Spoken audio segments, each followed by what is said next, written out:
और नेपाल दोनों देशों के मजबूत रिश्तों को लेकर कभी कस्में खाई जाती थी, लेकिन बदलते वक्त के साथ नेपाल ने अपनी नीतियां भी बदल दी। नेपाल में राजशाही खत्म हुई और लोकतंत्र शुरू हुआ, जिसके बाद नेपाल की जनता ने नेपाल की जिम्मेदारी वहां के पीएम ओली को सौंप दी। उम्मीद की थी कि नेपाल का विकास होगा, लेकिन जनता की उम्मीदों पर पानी फेरते हुए ओली ने भारत को छोड़ चीन का हाथ थाम लिया। एक तरफ तो चीन नेपाल के साथ दोस्ती का ढोंग कर रहा है, तो वहीं दूसरी तरफ चीन नेपाल की जमीन को हथिया रहा है। लेकिन पीएम ओली की आंखों पर पट्टी बंधी है, वो चीन का राग अलाप रहे हैं। ऐसे में वो चीन की नीतियों पर चलकर भारत की जमीन को अपना बताने की कोशिश कर रहे हैं।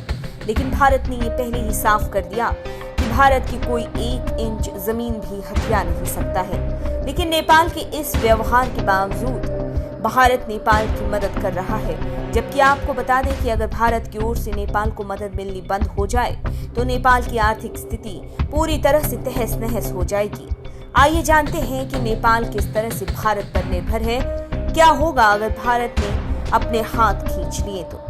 भारत नेपाल की मदद बिना किसी इच्छा के करता है। ये नेपाल को भी पता है कि अगर भारत ने अपने हाथ खींचे तो नेपाल की अर्थव्यवस्था बुरी तरह से चरमरा जाएगी।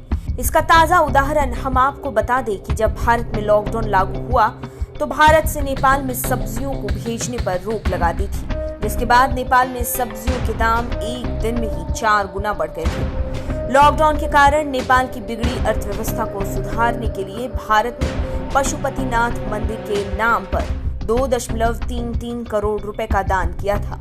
इतना ही नहीं, अप्रैल 2015 तो आपको याद ही होगा जब नेपाल में आए भूकंप ने भी पूरे नेपाल को तबाह कर दिया था।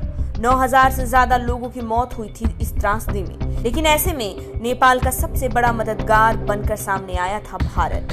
भूकंप के बाद भारत ने नेपाल को $75 करोड़ का कर्ज दिया नेपाल के पुनर्निर्माण के लिए। इतना ही नहीं, भारत ने अपनी आर्मी वहां लोगों की मदद के लिए भेजी थी। इसके बाद भारत ने नेपाल के हाउसिंग रिकंस्ट्रक्शन प्रोजेक्ट के लिए 4.5 अरब नेपाली रुपयों की मदद की। खबरों की माने तो मात्र जुलाई 2015 से जुलाई 2016 के बीच $35 मिलियन की मदद की थी। भारत हमेशा से ही नेपाल को अपने सबसे अच्छे दोस्त के रूप में देखता आ रहा है, लेकिन फिर भी नेपाल भारत के हिस्से को अपना बताने का दावा कर रहा है। भारत की जमीन को अपना बताने वाले संशोधित नक्शे को नेपाल की संसद में पास भी कर दिया गया, लेकिन फिर भी पीएम मोदी नेपाल से अपनी दोस्ती खराब नहीं करना चाहते। इस कारण वो नेपाल की लगातार मदद करते आ रहे हैं। ऐसे में अगर भारत ने नेपाल की तरफ से अपने हाथ खींचने शुरू कर दिए तो नेपाल किस गर्त में गिर सकता है, इसका अंदाजा शायद नेपाल को भी नहीं है। लेकिन अगर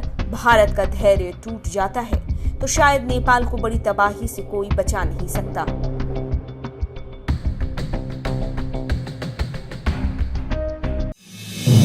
आप देख रहे हैं नेटरिक न्यूज, साहस सच कहने का।